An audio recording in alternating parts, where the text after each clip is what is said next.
और अभी जानकारी आ रही है कि याकूब का शव मुंबई ले जाया जाएगा एयर एम्बुलेंस के जरिए। ये जानकारी अब से कुछ देर पहले आई है। एयर एम्बुलेंस के जरिए इसका मतलब है कि बड़े कब्रिस्तान में जो दफनाने की इच्छा परिवार वालों ने जाहिर की, उसकी इजाजत है। और एडमिनिस्ट्रेशन और पुलिस ने मुंबई में जो कहा था कि हम तमाम तरह की सुरक्षा व्यवस्था करने की स्थिति में हैं, उस पर एक लिहाज से ये मोहर लग रही है। तो एयर एम्बुलेंस के जरिए याकूब मेमन का शव मुंबई में ही लाया जाएगा और वहां पर दफनाया जाएगा। इससे पहले एडमिनिस्ट्रेशन के जरिए उनके परिवारजनों से 2-3 शर्तें रखी गई थी। उसमें यह था कि इसको आप खामोशी के साथ अंतिम संस्कार जो होता है, जो सुपुर्द खाक जिस रूप में किया जाता है, खामोशी के साथ, किसी हंगामे के साथ नहीं होना चाहिए। इस बात पर सहमति बनी थी और अब एयर एम्बुलेंस के जरिए जो लाने का जिक्र हो रहा है उसको लाया जाएगा। इसका मतलब ये है कि वह किसी भी वक्त वहां से लाया जा सकता है एयर एम्बुलेंस से लाने के, यानी जो फ्लाइट है रोज हर दिन जो फ्लाइट चलती है उससे इतर, यानी 10:30 बजे और 11 बजे का जो जिक्र था उससे इतर भी एयर एम्बुलेंस के जरिए उन्हें लाया जाएगा।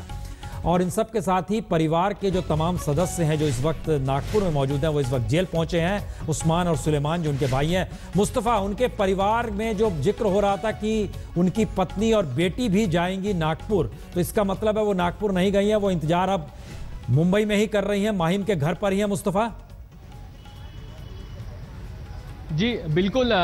दरअसल दो दिनों से ये बात चल रही थी कि याकूब की बीवी और उनकी बच्ची आखिरी बार उनसे मिलना चाहती थी, बट उनके जो भाई गए हुए थे उनको नागपुर जेल में मिलने नहीं गया सिक्योरिटी बंदोबस्त को मद्देनजर रखते हुए। और कल शाम तक, जब तक ये बात क्लियर हुई कि अंतिम फैसला उनके हक में नहीं है, काफ़ी देर हो चुकी थी उधर जाना और फिर उनसे लास्ट मुलाकात भी नहीं हो पाती क्योंकि सूरज डूब चुका था। तो इसीलिए उन्होंने ये डिसाइड किया था कि उनकी बीवी और जो बच्ची है वो मुंबई के घर पर ही रुकेगी और पूरी कोशिश की जाएगी कि याकूब मेमन की बॉडी को इस बार घर पे लाया जाए, माहिम के घर पे लाया जाए और उधर से रवाना होगी। माहिम के घर पे ही शायद वो आखिरी बार दीदार होगा, याकूब मेमन का दीदार उनकी वाइफ और उनकी बच्ची कर पाएंगे।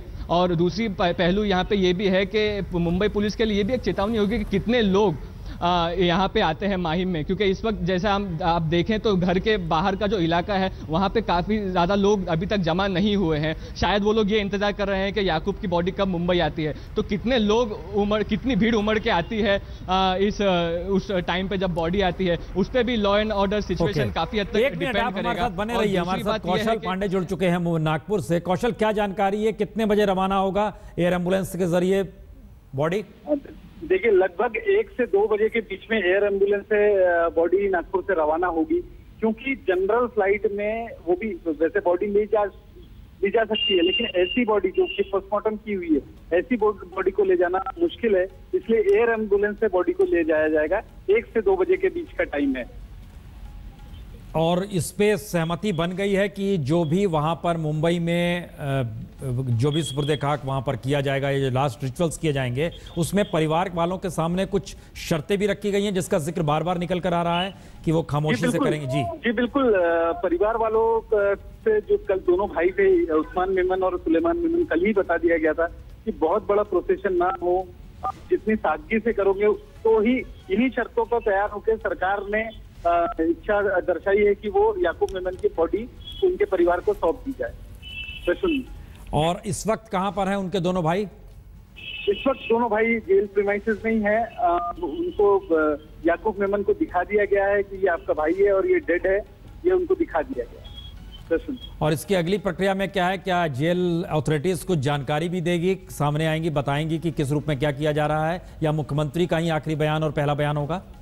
देखिए, महाराष्ट्र में विधानसभा सत्र चालू है, तो लगभग इस बारे में मुख्यमंत्री ही 10:30 से 11 बजे के बीच में मीडिया से तो शायद ब्रीफिंग दे, या वे अगर इंस्ट्रक्शन देंगे तो मुंबई में कोई बोलेगा, या अगर इंस्ट्रक्शन देंगे तो नागपुर में एडीजी मीरा बोरवानकर, एडीजी प्रिजन है, वो शायद मीडिया से बात करें। लेकिन इसकी संभावना काफी कम है। ओके मुस्तफा, माहिम से बड़ा कब्रिस्तान की दूरी कितनी है?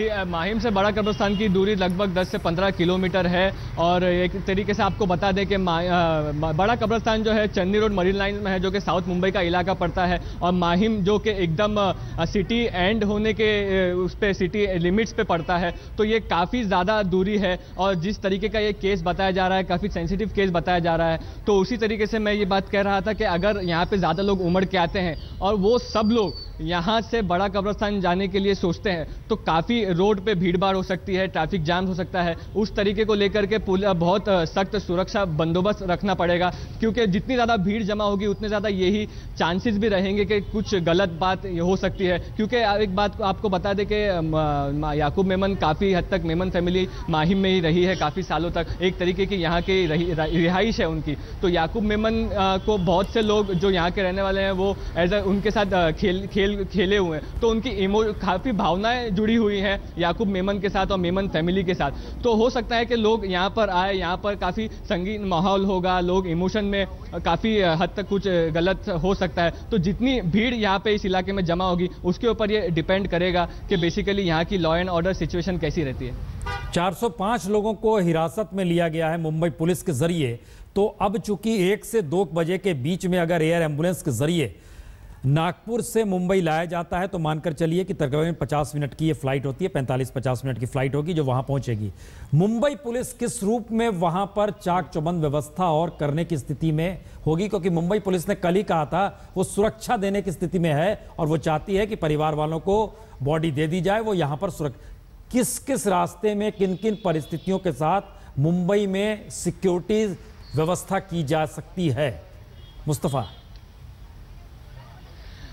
जी देखिए, पहली बात तो यह है कि एयर एम्बुलेंस से बॉडी लाई जा रही है, अंधेरी के एयरपोर्ट में मुंबई में ये बॉडी उतरेगी, वहाँ से पूरा बंदोबस्त होगा माहिम आने तक। जो भी सिक्योरिटी चेकपोस्ट पड़ते हैं वहाँ पे पुलिस तैनात कर दी जाएगी। हम आपको एक बात बता दें कि मुंबई में आज काफ़ी तादाद में पुलिस वाले मौजूद है, कम से कम 30,000 पुलिस वाले इस वक्त रोड पर है। हर तरीके के सुरक्षा इंतजाम किए जा रहे हैं। आप देख सकते हैं कि माहिम के जो याकूब मेमन का घर है माहिम के बाहर, उधर भी बैरिकेड किया गया है, काफ़ी पुलिस वाले खड़े हैं। तो एयरपोर्ट से जैसे ही बॉडी एक बार माहिम के घर पे पहुंचती है तो वहां पे शायद ये चांसेस माने जाते हैं कि उन बॉडी को आखिरी बार नहलाया जाएगा, उसके बाद थोड़ी देर दीदार के लिए रखा जाएगा। तो इस प्रक्रिया में कम से कम 3 से 4 घंटे भी लग सकते हैं, क्योंकि उस टाइम पे कितने लोग आते हैं और कितने परिवारजन आते हैं। क्योंकि एक बार बॉडी अगर परिवार वालों के हाथ लग जाती है तो उनके इमोशंस काफ़ी वो होते हैं। तो अगर ये भी देखना होगा कि क्या जेल्स की कंडीशन में ये टाइमिंग भी लिखा हुआ है कि कितने टाइमिंग में घर से कब्रिस्तान के लिए रवाना करना है। कब्रिस्तान से जब रवाना होगी तो काफ़ी दूर है कब्रिस्तान, घर से कब्रिस्तान। तो अगर ये उनको गाड़ी में ले जाया जा सकता है, गाड़ी में ले जाया जाता है तो उसके साथ पूरा पुलिस का बंदोबस्त होगा, पुलिस की गाड़ियां चलेगी ताकि आसपास कोई किसी तरीके की प्रॉब्लम नहीं हो। इस वक्त याकूब मेमन का जो घर है माहिम में, उसके बाहर भी काफ़ी पुलिस वाले तैनात हैं। सीनियर ऑफिसर जो है मुंबई पुलिस के, वो लगातार याकूब मेमन के घर वालों के टच में है कि आपको किसी तरीके की ज़रूरत हो या किसी तरीके का आपको बात हमसे कहनी हो या हमसे मदद चाहिए हो, तो वो पूरी कोऑर्डिनेशन कल रात से चल रही है। तो मुंबई पुलिस का फुल प्रूफ एक तरीके से कह सकते हैं कि प्लान है याकूब मेमन की बॉडी को यहाँ लाना और पूरे लाश इज्जत से रवाना करना, जैसे भी उनकी फैमिली चाहती है। उसके लिए मुंबई पुलिस ने भरोसा दिलाया है परिवार वालों को और पूरी कोशिश की जा रही है इस वक्त पीसफुली इनका लास्ट राइट्स हो जाए। सीनियर एडवोकेट मनन साहब भी हमारे साथ जुड़े हुए हैं। लगातार मनन साहब आपके पास नहीं आ पा रहे थे, लेकिन कानूनी तौर पर हक परिवार को बॉडी सौंपने का है और उसको अब सौंपा भी जा रहा है, जो जानकारी हमारे संवाददाता लगातार दे रहे हैं। जो लास्ट रिचुअल्स की बात है उसमें एक जो मैसेज है कि सहमति परिवार वालों ने अथॉरिटीज़ के साथ बनाई है, उन्होंने जो शर्तें रखी उस रूप में रखी, लेकिन जो लीगल हेजल्स उसके बाद भी इसे शुरू, क्या आपको लगता है, क्योंकि मुंबई एक ऐसी जगह है जहाँ पर 93 के घाव और उसके बाद 26 से 11 ये सारी परिस्थितियों को मुंबई ने बाखूबी जिया है। यहाँ पर हमारे साथ पॉल साहब हैं जो कि बता रहे हैं कि पंजाब में टेररिज्म के साथ किस रूप में मेमोरियल्स खड़े कर दिए जाते थे अगर आप पब्लिक प्लेस पे उनके रिचुअल्स करते हैं। इसको आप किस रूप में देखते हैं जब ये सारी प्रक्रिया अब शुरू होगी? मनन साहब। देखिए, मेरा ख्याल है और ये आपको भी जानकारी है और सबको जानकारी है कि अगर डेड बॉडी को उन्होंने उनके परिवार के हवाले किया है तो विद सर्टेन कंडीशंस किया होगा। उन कंडीशंस को उन्होंने, अगर किसी ने वायलेट करने की कोशिश करी, मुझे लगता नहीं कोई करेगा, चूंकि परिवार का जो आपने देखा है, उनके ब्रदर ने भी जो कल स्टेटमेंट दिया है उतना ही स्टेटमेंट दिया है, बड़ा सदा हुआ स्टेटमेंट दिया उन्होंने, एक रिस्पॉन्सिबिलिटी और रिस्पॉन्सिबल आदमी के तरह से उन्होंने स्टेटमेंट दिया है। और परिवार ऐसा कोई कदम अब नहीं उठाएगा। अगर जितने भी कोई लोग इधर उधर के जैसे मिसचिफ मॉन्गर्स होते हैं, बैड एलिमेंट्स होते हैं, जैसे आप बता रहे हैं कि 400 के करीबन 107-151 सीआरपीसी के तहत उनको उन्होंने गिरफ्तार किया होगा या डिटेन किया होगा, लेकिन मुझे नहीं लगता है कि इस तरह किसी तरह का कोई भी लॉ एंड ऑर्डर की प्रॉब्लम आएगी, चूंकि पुलिस ने पहले ही इंतजाम पुख्ता किए हुए हैं। नागपुर में आपने देख लिया है, किसी प्रकार की कोई भी घटना नहीं हुई है, और मैं आशा करता हूं कि बॉम्बे में भी, मुंबई में ऐसा कोई भी घटना नहीं होगी, क्योंकि परिवार इसका सहयोग दे रहा है। परिवार कहीं भी किसी प्रकार का ऐसा असहयोग वाली उनकी स्थिति नजर नहीं आ रही है। अगर ये बात है तो एक सम्मान पूर्वक उनका जो लास्ट राइट्स है उसका सरकार ने, हिंदुस्तान की सरकार ने, महाराष्ट्र की सरकार ने परिवार को जो हक दिया है, उस हक को मेरा ख्याल है यूज करते हुए उनको सरकार का और लॉ एंड ऑर्डर का पूरी तरह से मदद करना होगा, और मदद कर भी रहे हैं। राजदीप भी हमारे साथ जुड़ चुके हैं। राजदीप, आप उस दौर में वहां पर आपने रिपोर्टिंग की रहे, जिस दौर में 92-93 का दौर अगर हम याद कर रहे हैं, अब की मुंबई तब की मुंबई में बहुत फर्क आया, इससे इनकार नहीं किया जा सकता। लेकिन जो बार बार सेंसिटिव स्थिति, alert, IB alert, home ministry के साथ महाराष्ट्र के सीएम का लगातार संवाद बना, ये मैसेजेस बता रहे हैं कि इसकी में कहीं संवेदनशीलता बहुत ज्यादा है इस पूरे प्रकरण को लेकर, या जिस रूप में भी आखिरी जब तक दफन नहीं होते हैं तब तक।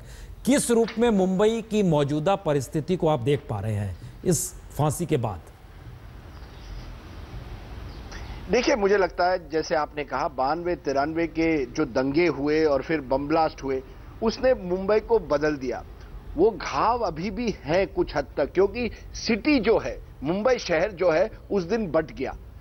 मुंबई जो शहर था, जो बिंदास मुंबई शहर कहा जाता था, उसमें कहीं ना कहीं एक बदलाव आया। उसके बाद आपने देखा होगा मुंबई में कई आतंकवादी हमले भी हुए हैं, मुंबई में ऐसी कई घटनाएं हुई हैं, ऐसी कई जगहें हैं जिन्हें संवेदनशील माना जाता है। लेकिन मुझे लगता है कहीं ना कहीं, क्योंकि याकूब मेमन की जो फैमिली है, उन्होंने जो जिस तरह से पुलिस के साथ एक संवाद बनाया है, सरकार के साथ संवाद बनाया है, वो नहीं चाहती है कि कोई इस तरह की कोई टकराव या ऐसी एक स्थिति बने जिससे पुलिस को कोई परेशानी हो। तो वो पूरी तरह से पुलिस के साथ है। दूसरी बात, याकूब मेमन कोई नेता नहीं था। मुंबई के भी जो नेता हैं, जो मुस्लिम नेता भी है, एक दो को छोड़कर ज्यादा कोई पब्लिकली नहीं आ रहा और कह रहा है कि हम याकूब मेमन के समर्थन में आ रहे हैं। तो ऐसा कोई बड़ा जुलूस निकलेगा या कोई बड़ा प्रोटेस्ट होगा, इसकी भी कोई मुझे नहीं लगता कोई संभावना है। तो ज्यादातर मैं कहूंगा मुंबई बदल गया है, मुंबई बदल गया है, बट गया है, कई जगह है संवेदनशील है। लेकिन याकूब मेमन के मामले को उठाकर क्या कोई ग्रुप उसका फायदा उठाएगा, इसकी मुझे नहीं लगता कोई ज्यादा संभावना है। क्योंकि मुंबई जानता है कि बम ब्लास्ट के बाद भी अब दंगे नहीं होते मुंबई में, क्योंकि हर समुदाय एक तरह से एक मोहल्ला कमेटी का जो प्रोसेस शुरू हुआ है, हर मोहल्ले में लोग जानते हैं इससे हमें कोई फायदा नहीं होगा। याकूब मेमन, हाँ, उसकी याद में लोग 92-93 की यादें एक बार फिर लोगों के सामने ताजा हुई है। लेकिन इसके बाहर क्या मुंबई में कुछ एक अलग स्थिति पैदा होगी, ये मुझे नहीं लगता होगा, क्योंकि 92-93 को प्रसून एक तरह से 22 साल भी हो गए।